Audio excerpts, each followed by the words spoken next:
Matt Black Kia. We want to get you approved today, and you can't make a mistake with our 4-day love it or leave it return policy. Come in today or visit us online because it's gotta be a Matt Black Kia. Offers with approved Tier 1 or 2 credit through PM Motors Finance. Not all will qualify. 0% based on $13.33 per 1,000 borrowed. Negative equity refinance into new loan. Go to mattblackkianj.com for complete details. Expires 5/5/2021. Matt Black Kia, 6211 Black Horse Pike, Egg Harbor Township, and now on Route 37 in Toms River. A Town Square media station serving all of South Jersey. This is 97.3 ESPN, home of the Philadelphia Eagles. Hey, got him! WENJ HD Millville, Atlantic City. This is Game Night with Josh Hennig on 97.3 ESPN and the free mobile app. Now, live from the Matt Black Kia Studios. What a move! Here's Josh Hennig. Monday edition, the day after the NFL draft here on 97.3 ESPN. Josh Hennig live, yes, in the Matt Black Kia Studios, also known as the Icebox here at 97.3 ESPN, which is why I'm wearing a hoodie if you're watching us on Facebook, YouTube, and Twitter. I believe there's about almost a 20-degree difference between outside and inside right now, but that's okay because we are live talking about the NFL draft. We got Eric Edholm from Yahoo Sports joining us coming up in less than 15 minutes from now to get deeper into the Eagles picks as well as the NFC East.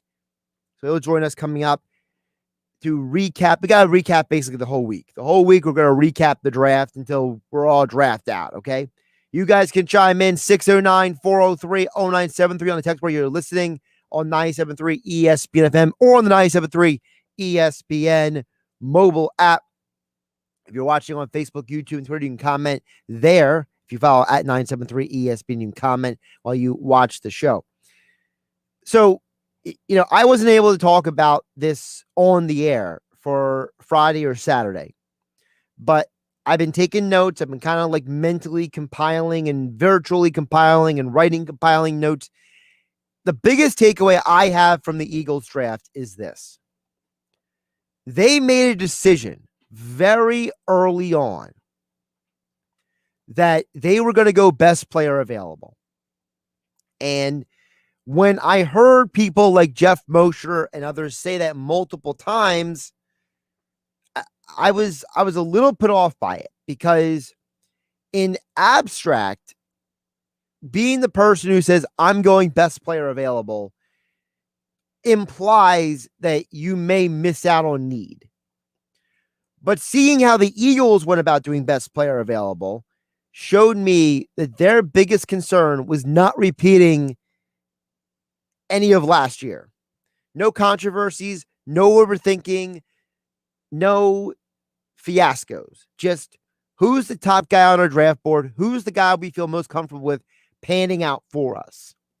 Now, that turned out to be only one cornerback who was not in the top 3 rounds. It turned out to be multiple defensive linemen, a oft-injured offensive lineman, the Slim Reaper from Alabama, known as Devonta Smith, along with a random linebacker at the end of the draft who may or may not even make the roster at the end of the day. But at the end, I was okay with it. I didn't love it. I didn't hate it. I liked certain picks way more than others. Okay?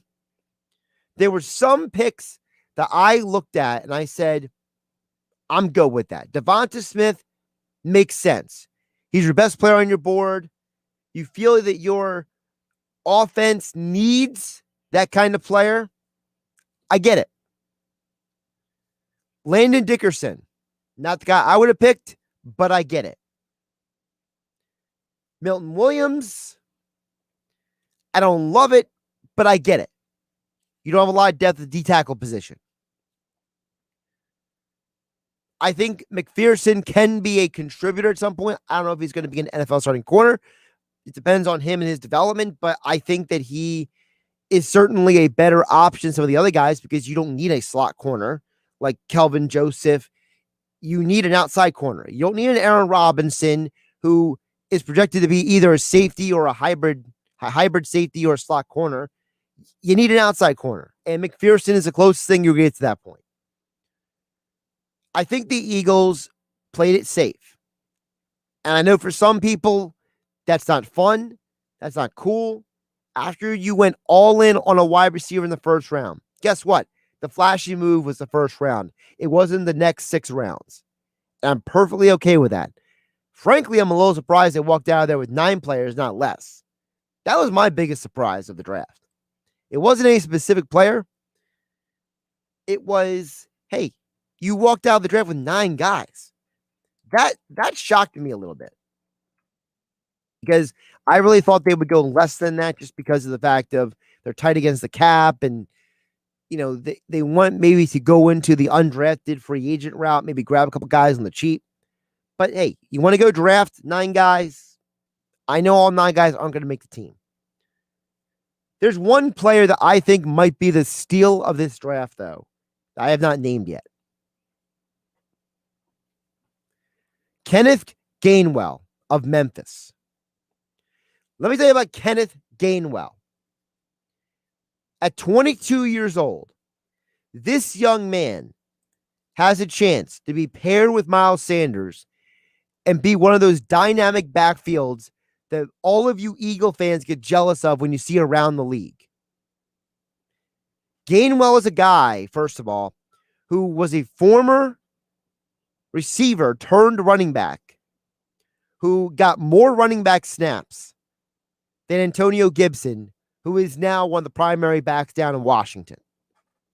He is a guy who, as soon as Henderson got drafted by the Rams from Memphis, he immediately got slid into that running back job because he had no Pollard, no Henderson to compete with anymore. And he was an incredibly productive running back. Very productive as a runner, not just a receiver. And I think he can be the kind of weapon that when you put him and or Miles Sanders on the field, teams are not going to know what to do. They're not going to know. Is that going to catch the ball? Is he going to run the ball? Is he going to block? I don't know what he's doing there for. The threat of him is going to be a massive weapon. To me, he is a bigger, stronger version of Boston Scott. Boston Scott at times, he just wasn't able to run between tackles at times.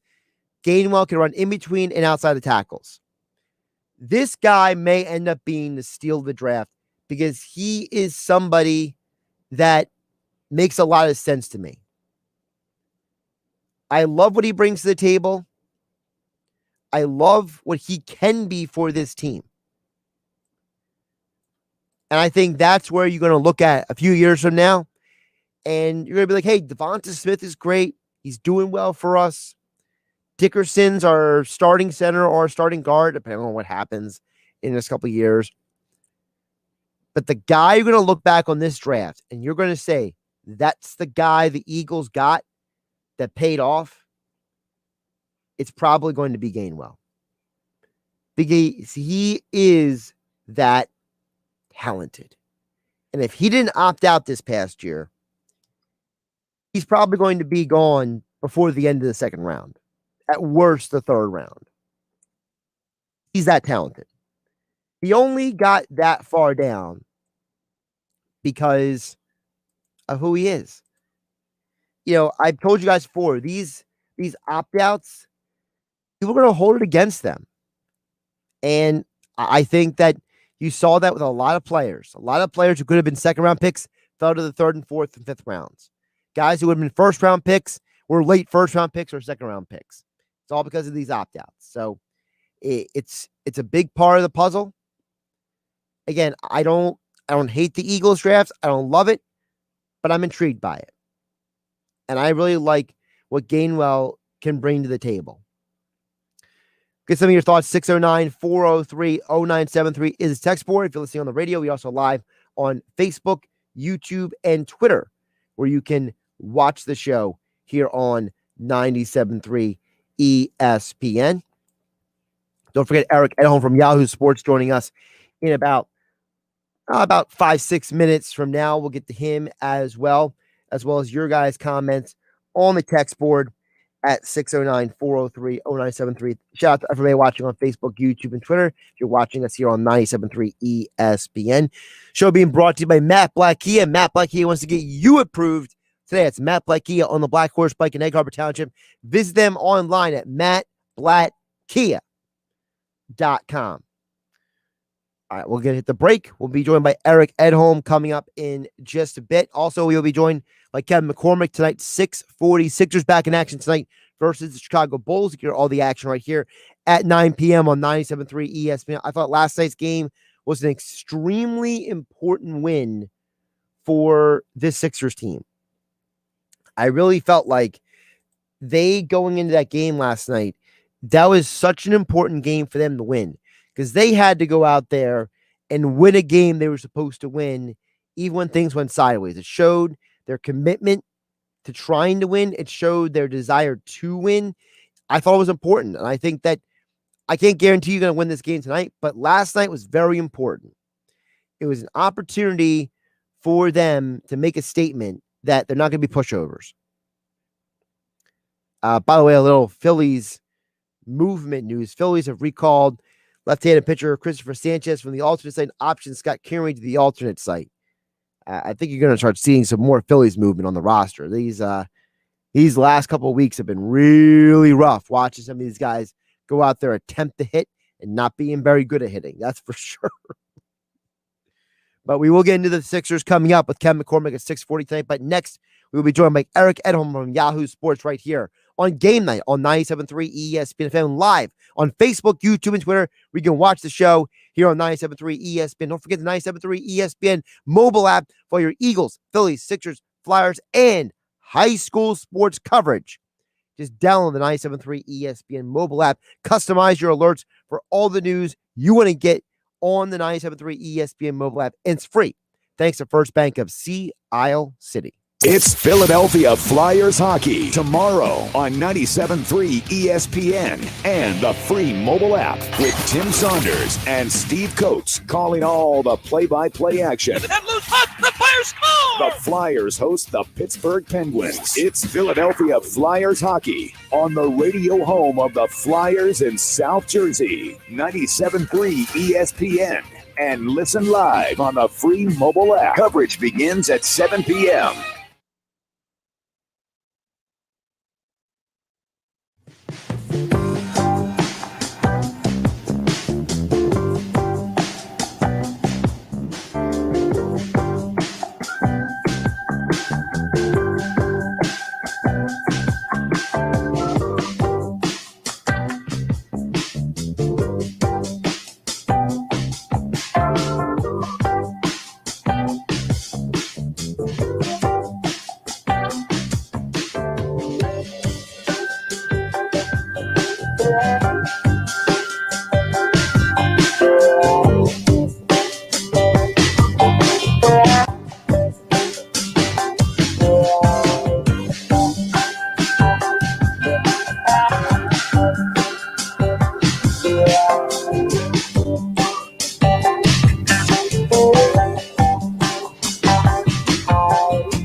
Why would someone looking for a mortgage at the Jersey Shore take a loan from a company in Detroit or North Carolina or some other far-off place?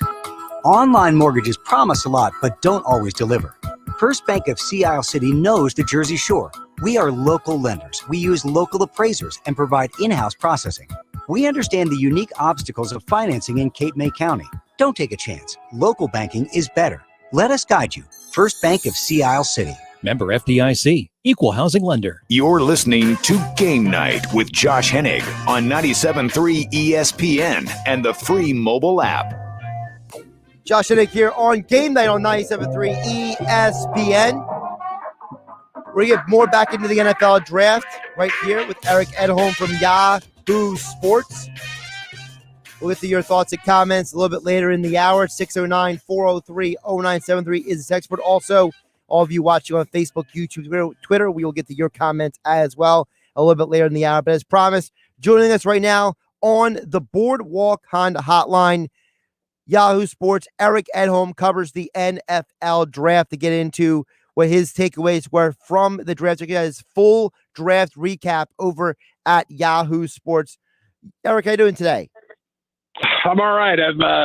I took a little mental health day today, which I think helped me after a long grinding draft season. But yeah, it was an interesting one for sure. It was definitely interesting. And before we get into any specific players or picks, I felt that one of the biggest things I personally took away from the draft is it felt like teams went into this draft, like the Eagles, for example, with a specific strategy. Like the Eagles felt like they were going like best player available, or a team like the Cowboys who were saying, if we don't go defense, we are DOA. So it felt like teams had a hyper-focused position when it came to this draft.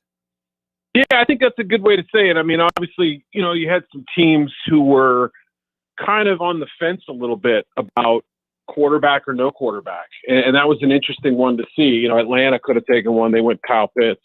You could have certainly seen Carolina at 8, Denver at 9. Minnesota was in a position to draft Justin Fields if they wanted to. They kind of made a half-hearted effort to move up. And, there were some that I think felt like, all right, we're going to stay the course with our quarterback. And that was sort of a big theme that allowed, Fields and Mac Jones to get out of the top 10. But I think you're right. I think there were some real specific sort of need hunting teams out there and teams that were bent on getting some 2022 capital, and making sure that was a part of any return on their trade or something like that. So yeah, I did feel like there were some carved out avenues for certain clubs. Now, with the Eagles, I think a lot of people, at least in this area, were a little bit surprised, excited. They traded up for Devonta Smith. But then the second round, they get another Alabama player that's got some questions. I do find it interesting that 2 straight picks, 2 straight Alabama players, something the Eagles haven't done pretty much ever. They don't really go Alabama that often. Freddie Millen's last one, I believe, before this draft, and I think before that there hadn't been one since the mid '90s. So it's kind of crazy when you think about that. Like the Carolina Panthers had never drafted a Clemson player before. It's just sort of those weird quirks that come up. But the Ravens had never drafted an LSU player before Patrick Queen last year.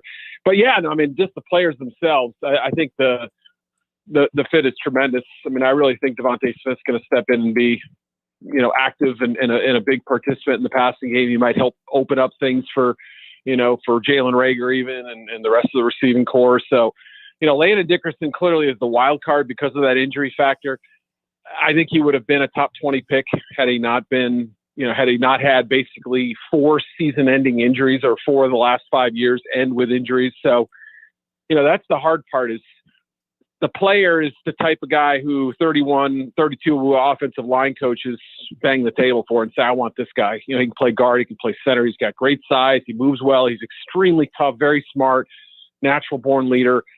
He's worked with some great quarterbacks in Alabama. And, it's hard not to think that what he could have been without the injuries and what he still is now. So fascinating to see where he is health-wise. Obviously, that's it'll put him on track to get back by training camp, but how much can he do at that point? We don't know. The Eagles didn't get a cornerback, Eric, until McPherson in the 4th round. Are you surprised it took them that long to get a corner? And what is your evaluation of Zach McPherson. Right, Zach. You got to say it that way. That's the unusual first name there. Well, he was somebody who couldn't get on the field at Penn State. I mean, that was a talented player they had sort of high hopes for. He's not super big, doesn't really have great length, but I think he's a pretty good little player. I mean, I thought he really kind of showed last season. He had the 4 interceptions last year in a shortened season. He had I think 3 or 4 block kicks in his career. And he had a couple of touchdowns last year. One was, I think, off a block kick, and one was off either a fumble return or something like that. I've been trying to remember exactly what, but I watched him a little, and he kind of caught my eye. He's a very feisty, instinctive player, and I think he's somebody that flew beneath the radar throughout, much of the college season, and then really a good portion of draft season too. He was sort of seen as a late riser, at least in terms of media exposure and, fan attention and things like that. So yeah, ideally, in a perfect world, they could have had J.C. Horn come to them or something like that. It just wasn't in the cards. It wasn't going to happen because those 2 teams up in the top 10 said they wanted corners. They went out and got them before the Cowboys picked. So I think they just sort of pivoted, and that's what you have to do in the draft. I mean, best laid plans and all that. You can come in and somebody takes your favorite player sooner than your pick. All right, we're already on to plan B, and we may have to pivot to plan C. So that unfortunately pushed cornerback down. I don't think they felt like they could pass Dickerson at that point, knowing that Brandon Brooks is coming off an injury and Jason Kelsey's, sort of in the twilight a little bit. And, this is a guy who could play both spots. He could play tackle if you needed him to. And that's why they ultimately had to wait at the position. But McPherson's very interesting. I think he's somebody to keep an eye on for sure. Eric Edholm, Yahoo Sports, joining us here on the Boardwalk Kind of Hotline here on Game Night on 97.3 ESPN at Eric_Edholm on Twitter. Eric, the guy who I think for the Eagles could be the steal of this draft might be Kenneth Gainwell. Tell the folks out there about Kenneth Gainwell from Memphis.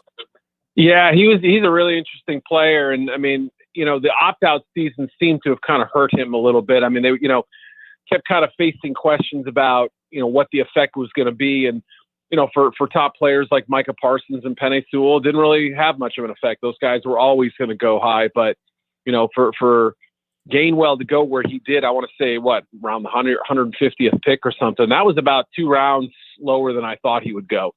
This is probably the best third down back, or one of the best third down backs in this entire class.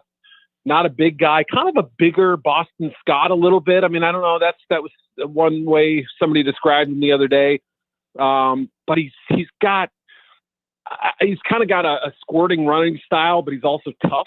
He'll take a hit and kind of keep powering through it a little bit. So good sort of contact balance a little bit.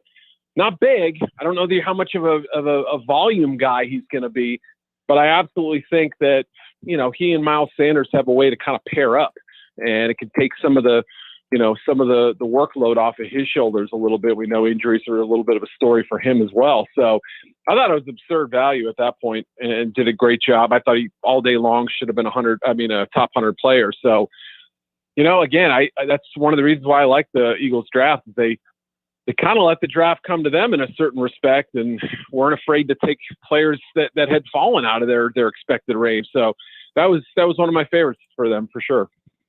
I want to ask you about another player that interested me personally because I got to see him some last year. Teron Jackson is an interesting guy to me because he was part of that Coastal Carolina defense that was famous or infamous, depending on who you ask. And he was one of those guys who was, chasing after Zach Wilson in that big showdown between Carolina and BYU. So tell the folks about that, what you think Teron Jackson could be at the NFL level. Yeah, he's tough to project, but he's easy to. He's the kind of guy that you love him if he's on your team, you hate him if he's on the other team, right?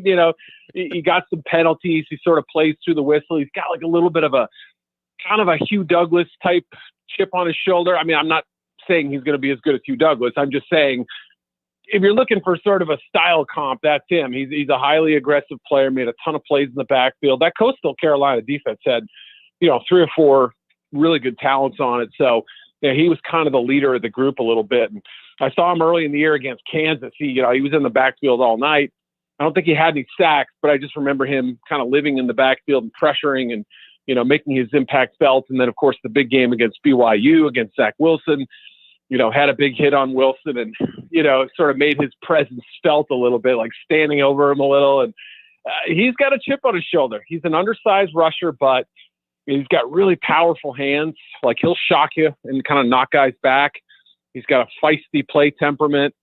He's got some instincts there. I think a lot of people felt like day 3 was where he was going to end up going, but it's a guy to watch, and I'll be fascinated to hear the training camp reports of how he's doing in one-on-one battles and things like that. But yeah, he's an aggressive player for sure. The last player I want to ask you about specifically with the Eagles is Jacoby Stevens, safety at LSU, but the Eagles are talking about making him into a linebacker, which is interesting because you have this, Jonathan Gannon comes from Indianapolis and Minnesota, so they value their linebackers, but you're asking a guy who played safety now to maybe be a little different in the NFL.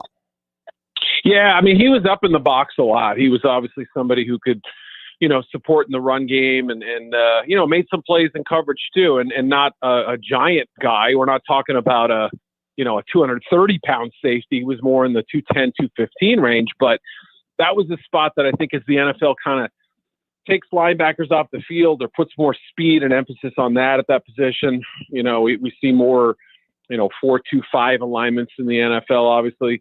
He certainly fits the bill of kind of that, that nickel or dime safety / linebacker hybrid guy who can, if you need him to cover the slot, he can do that. Absolutely. He played through some injuries this year and was a tough player. I mean, people down at LSU really kind of appreciate the effort he gave this year, started 10 games and, things weren't going great, right? They lose their opener at home to Mississippi State. It was an embarrassment. They gave up a ton of points. They kept kind of getting better throughout the course of the season, those who stuck around, and he was kind of one of the leaders. So quietly had a real nice season, got a little lost in the draft picture, but yeah, I mean, he's definitely not going to be one of those stack and shed linebackers, that you're sort of used to seeing, but he can play up around the line of scrimmage and has good athleticism for that size. So yeah, he's a pretty instinctive ball player. I think he's a nice guy who, come and rattle some cages a little bit and hit a little and, can run pretty well for a guy that size. Yahoo Sports Eric Edholm joining us here on Game Night on 97.3 ESPN. Check out his full NFL draft grades over at Yahoo Sports at Eric_Edholm on Twitter. Eric, I want to ask you about the other teams in the NFC. Start with the Giants. I thought the Giants had the best trade, which is they traded down with the Bears and got a first-round pick for next year. I thought they got good value for Azeez Ojulari and Aaron Robinson, but overall, I got to say I wasn't blown away by their draft, but I felt it was a serviceable draft.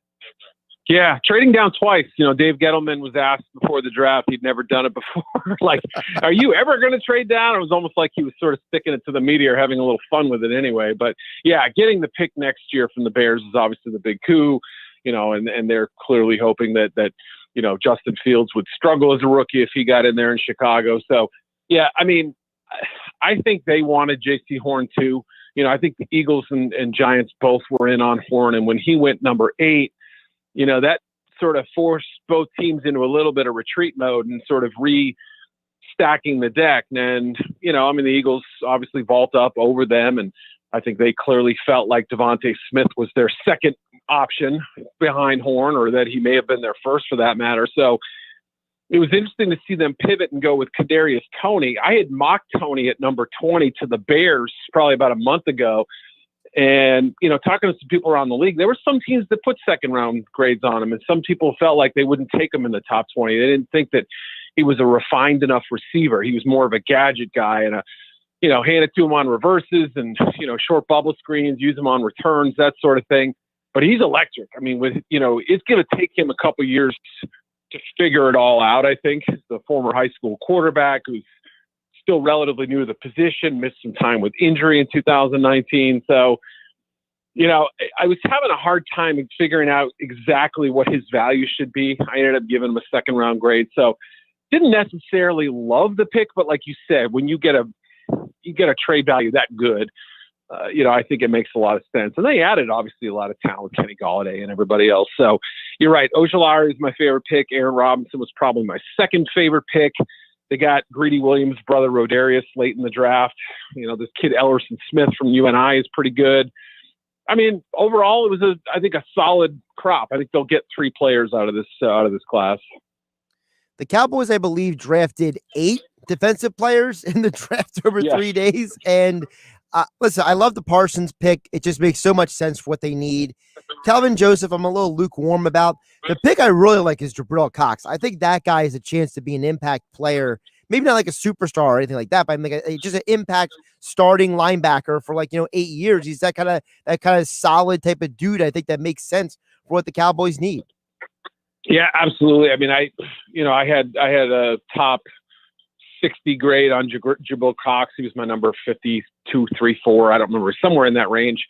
So to see him go in the 120th pick or whatever it was, that was stunning to me.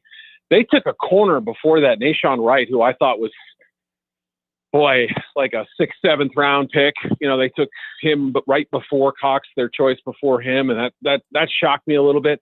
They ended up doubling back with Israel Mukuamu, another big corner who I guess could play safety too. So people have suggested that's a possible home for him. But yeah, it was like carpet bombing. They just, they missed out on the top 2 corners. I know we've now done that ad nauseum here, but I definitely feel like they were headed that direction and just said, all right, we like Micah Parsons. Great. We'll use him as an attacking linebacker, and Jabril Cox is going to be our coverage guy.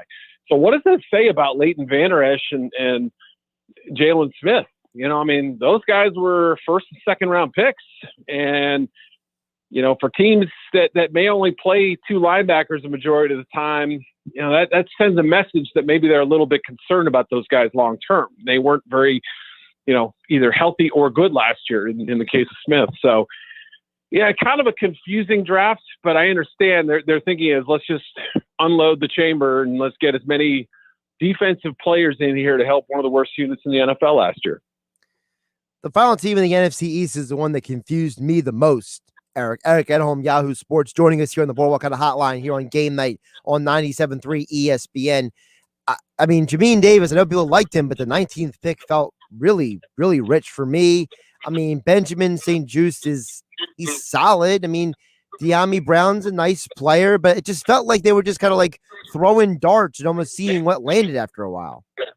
Yeah, I didn't love their overall draft, but the more I looked at it, the more I thought it's not terrible, right? And they got maybe some late round values too. I mean, I think your questions are fair because, Davis probably would have gone in the next 10 to 15 picks after that. I can't say exactly where, but I know at least one team that probably would have had a discussion about him in the late first round. So, I think they just sort of felt like Ron Rivera saw something in this kid. I think they would have taken Zaven Collins had he not gone off the board 3 picks earlier.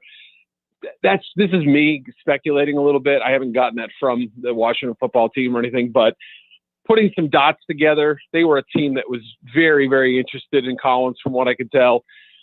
So I don't know if he was their second choice there or if they really didn't like anybody else at that point. That's an interesting question to kind of pose. But yeah, I mean, Sam Cosmi is an okay tackle. I had him ranked right about where they took him. I had St-Juste a little lower than they took him. I think I had him just outside my top 100. He's a long corner with some promise. It's hard to say exactly what he's going to be right now. They drafted a long snapper, but no quarterback. That's always, fair to criticize, I think. But De'Ami Brown could be pretty good. They've done a good job of assembling some interesting weapons the last few years. McLaurin and Gibson, and obviously, Logan Thomas has come out of nowhere. So I think Brown will add a nice deep element to that game. He's got to diversify a little bit, but he's a good player. So yeah, it was an okay lot. I didn't love it. I didn't hate it. Follow me on Twitter at Eric_Edholm. The full final 2021 NFL draft grades. It's over at Yahoo Sports for the full rundown from Eric Edholm from every NFL team right there. Sports.yahoo.com. Eric Edholm had him on the Boardwalk Honda Hotline. Eric, appreciate the time today. All right, buddy. See ya. Josh Hennig here on Game Night on 97.3 ESPN. Great stuff from Eric as always. some interesting comments he made there about some of the different guys. He seemed to really like some of those Eagles picks. He didn't really like some of those Washington picks. He was doing everything he could to not just throw them under the bus there. Some of those Washington picks. Good stuff there from Eric Edholm. We'll be joined by Emery Hunt as well tomorrow to talk about the NFL draft. So we got Eric today, Emery tomorrow. Don't forget Weinberg on Wednesday. We'll get in touch with Andy McNamara before the end of the week to get his perspective. So we'll give you full recaps all week long here on Game Night on 97.3 ESPN. But coming up next, we'll go up to check out the Sixers. Kevin McCormick joins us live coming up here on Game Night next, right here on 97.3 ESPN FM and the 97.3 ESPN mobile app, powered by First Bank of Seattle City. It's Sixers basketball tonight on 97.3 ESPN with the voice of the 76ers, Tom McGinnis, calling all the exciting play-by-play action. Lobs it and Howard with a slam. Look out below. What a ferocious alley-oop dunk by Dwight Howard. The Sixers are in Chicago to face the Bulls. Tonight, coverage begins at 9 p.m. Philadelphia 76ers basketball on your radio home of the Sixers in South Jersey, 97.3 ESPN. Swing in to Matt Blatt Kia and put zero down. A hit with 0% APR financing. That's deep for 75 months. A home run. Don't get fooled by a bad pitch. Matt Blatt Kia in Toms River and Egg Harbor Township needs your trade, even if you owe thousands more than it's worth. So get out of that old car you hate and get the credit you deserve with zero down payment and 0% APR financing available for up to 75 months on every new 2021 Kia Sportage in stock, or get a $2,500 consumer rebate only at Matt Blatt Kia. We want to get you approved today, and you can't make a mistake with our 4-day love it or leave it return policy. Come in today or visit us online because Gotta be a Matt Blatt Kia. offers with approved Tier 1 or 2 credit through Kia Motors Finance. Not all will qualify. 0% based on 1333 per 1,000 borrowed. Negative equity refinance into new loan. Go to mattblattkia.nj.com for complete details. Expires 5/5/2021. Matt Blatt Kia, 6211 Black Horse Pike, Egg Harbor Township, and now on Route 37 in Toms River.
If you're an athlete or live an active lifestyle, aches and pains can be part of the game. That's where Trifecta Therapeutics comes into play. Trifecta Therapeutics is a premier sports rehabilitation physical therapy center located centrally for anyone in South Jersey, right in Glassboro. Their team of the highest skilled docs takes a unique approach to physical therapy and rehab. Whether you're a weekend warrior or a finely tuned athlete, they treat the pros and the Joes. To find out more about Trifecta Therapeutics and how they can help you, check out trifectatherapeutics.com. Now, more Game Night with Josh Hennig on 97.3 ESPN and the free mobile app. Josh Hennig here on Game Night on 97.3 ESPN. Sixers, a big win in overtime last night, and they're back in action today. The most ridiculous schedule in the NBA. I got to agree with Doc Rivers. I mean, this whole idea, you play in San Antonio, you fly to Chicago, then you fly back to Houston on Wednesday. It's just the dumbest schedule in the world. I don't think it's a conspiracy to get the Sixers. I think just sometimes the league schedule makers are just illiterate for how travel works. Maybe they don't have a map in front of them or something. Maybe they missed out on geography when they were in school. I don't know. Either way, joining us on the Boardwalk Kind of Hotline, Kevin McCormick, our Sixers beat writer over at 97.3 ESPN.com, at Kevin MCC NBA. Kevin, how you doing today? I'm doing good, and I apparently got here at the perfect time because we are bashing the NBA schedule makers as we should. It's just stupid to me. Like, I never understood.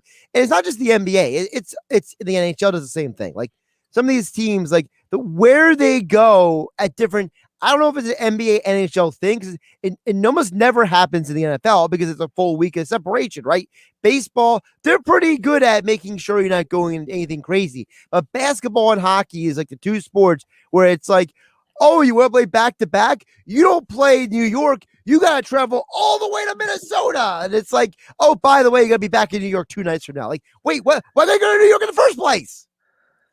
I feel like in previous seasons, this is something that really wouldn't grind my gears as much as it does right now. But at the start of the season, when they made the schedule, it was, oh, we're making the schedule to cut down on traveling and this, that, and the third. Meanwhile, Sixers in Texas last night to play the Spurs. They are now in Chicago just to go back to where they were to play Houston. Like, the back-to-back doesn't even bug me. If you were going to make them play the back-to-back, why not just have them play San Antonio and Houston and then get out of there? It doesn't make sense. It's like you said, the people that made the schedule were illiterate. They clearly don't know their cities and states, and I question their social study teachers going through school. Right. Well, we can't question the win last night. I thought the Sixers, it was important for two fronts, Kevin. One, obviously, it gets them back to the top of the Eastern Conference standings. But number two, it also shows that, hey, we can take a punch and get back up and keep fighting. And to me, it's a big deal because there's a lot of times in the past, Sixers, they might get that liver shot and they stay down. But instead, like a champion, they get up off their rear and they keep fighting before the 7 count. They don't have to shake their head around. No, they're ready to go, and they finished it off. I feel like that game could have been another one of those where you could throw in the category of that's a game they don't win in the past.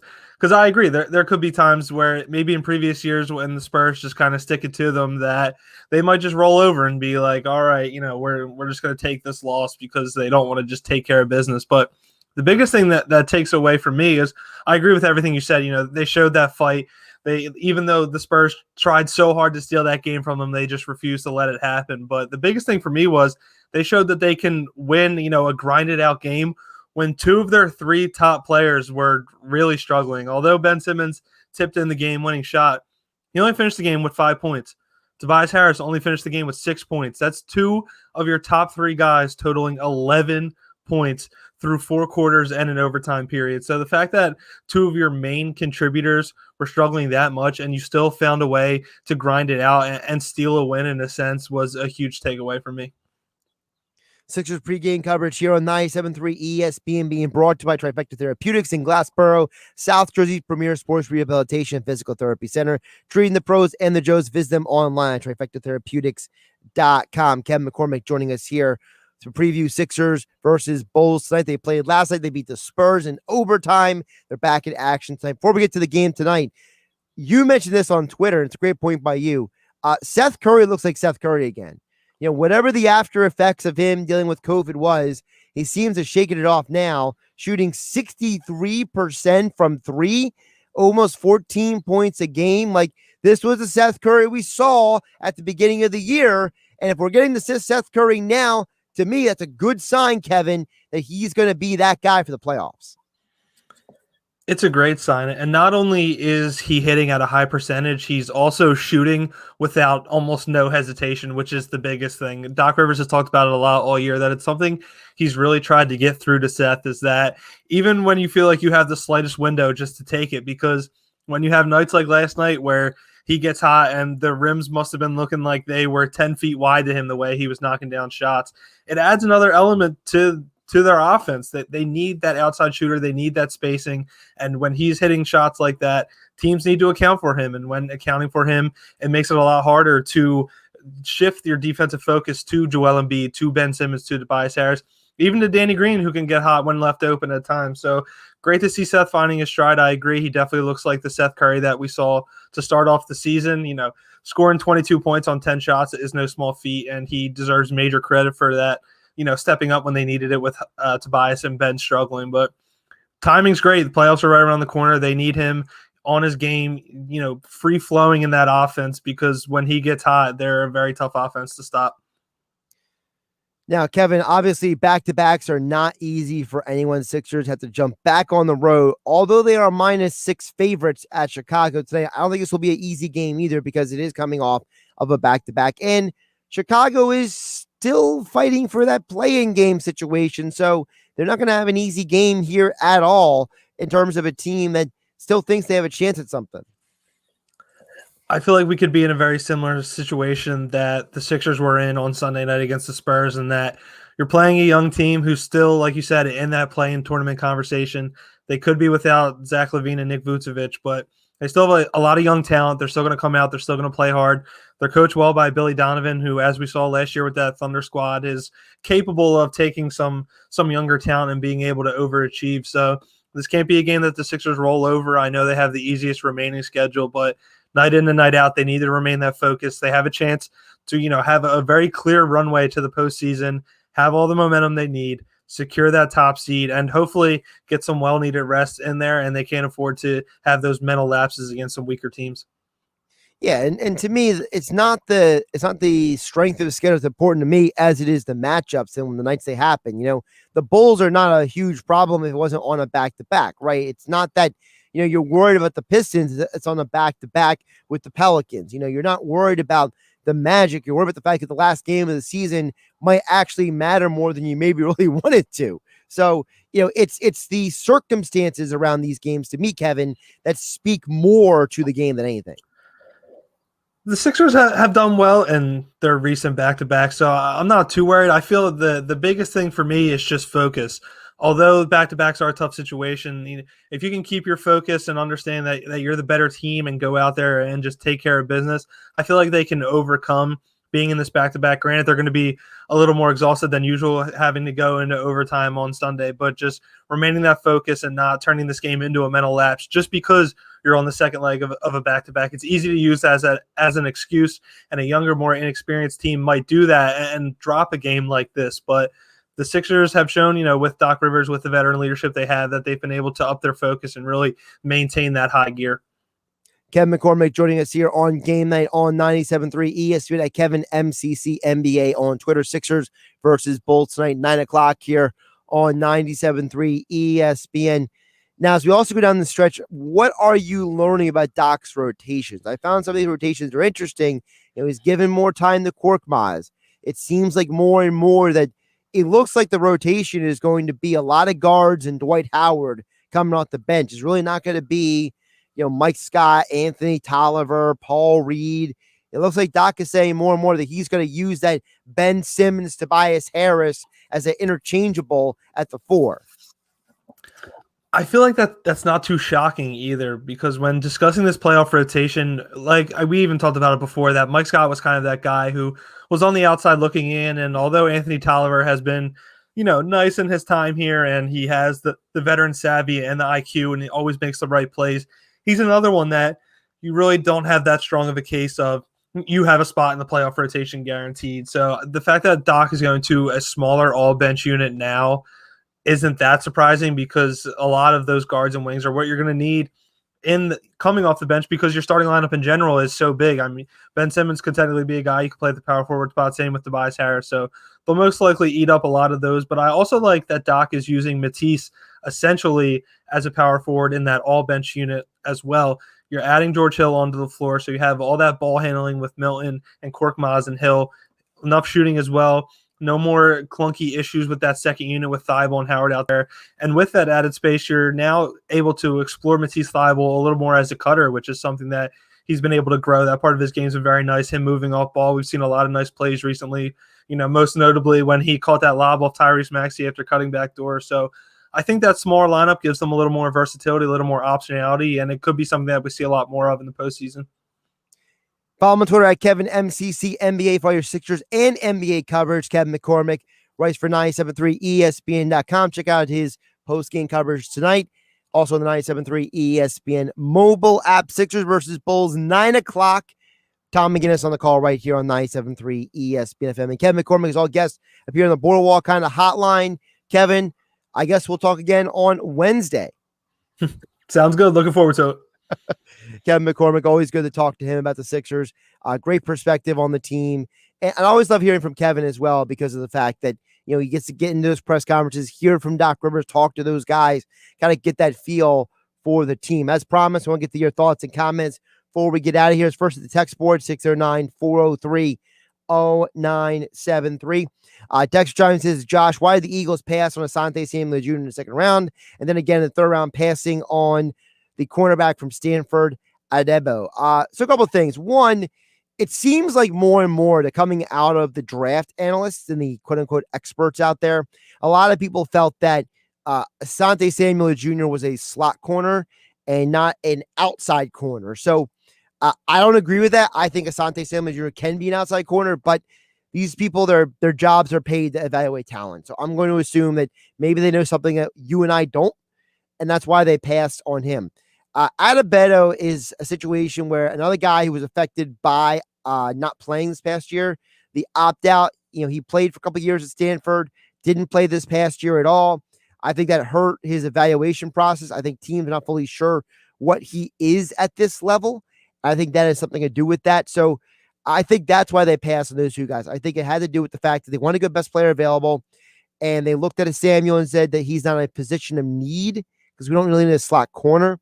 And I think Adebayo may have not been high on their list. And don't forget that, maybe they look at the Pac-12 right now and they're like, listen, we went Pac-12 in the past. It burned us. J.J. Whiteside.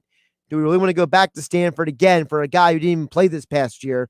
Our tape is from him from 2019. So I think that's what went into that. 609-403-0973. Dan and EHT chimes in, and he says, I really like the Gainwell pick too, Josh. They need a running back held big time. He can be Brian Westbrook 2.0. I mean, I wouldn't give him that lofty of a praise. I just think that he could be the real sleeper of this draft. That was my opinion all along. I always felt that, this is a guy who can be really sneaky good. I'm with you. I think they needed more depth behind Miles Sanders because the reason why I brought back Jordan Howard is because you want him to be a power back. He's not going to be a receiver. He's not going to be your primary third down back. Gainwell can develop into what you've seen in Indianapolis, where Naheem Hines is a complementary to Jonathan Taylor, for example, or be like what Austin Eckler was in San Diego with Shane Steichen when he was out there. So that's what I think of him. 609-403-0973. Terry from Galloway says, you can't be serious. You really think Gainwell will be the best player from this draft? He will have no impact whatsoever. That's Terry of Galloway. Well, first of all, Terry, I didn't say he was the best player in the draft. What I said was that he could be the biggest steal of this draft for the Eagles. I felt that he could have a huge impact. And when we look at this draft in the next several years, when we look at the guys who are drafted, we know what Devonta Smith can be. We know what Dickerson can be, but Gainwell may be the guy that we look at and say that guy had this huge impact that for the round he was picked is a big deal. To say you have no impact whatsoever is a pretty negative Nancy reaction, Terry from Galloway. You must be really angry about something. Yikes. Jeff Bone and Pookie watching on YouTube. Says Sixers have been straight balling this season. Props to Philly. Jeff Bodempookie wants a Lakers versus Sixers NBA final. That's what he's hoping for. Hey, there's a possibility. LeBron James first needs to get back on the court. His ankle situation is a little sketchy. He's not playing tonight. Dennis Schroeder, not playing tonight either. Lakers got to get some things worked out. I'm Josh Hennig. This is Game Night. Catch you tomorrow. Wake up weekday mornings from 6 to 10 with Keyshawn, J. Will, and Zubin on 97.3 ESPN. We're back on Tuesday and continuing to react to the NFL draft. We'll find out what Jimmy Garoppolo's future is from Jimmy G himself. Plus, we'll tell you who Vegas thinks had the best NFL draft. Keyshawn, J. Will, and Zubin, Tuesday morning. Keyshawn, J. Will, and Zubin. Weekday mornings at 6 on 97.3 ESPN and the free mobile app.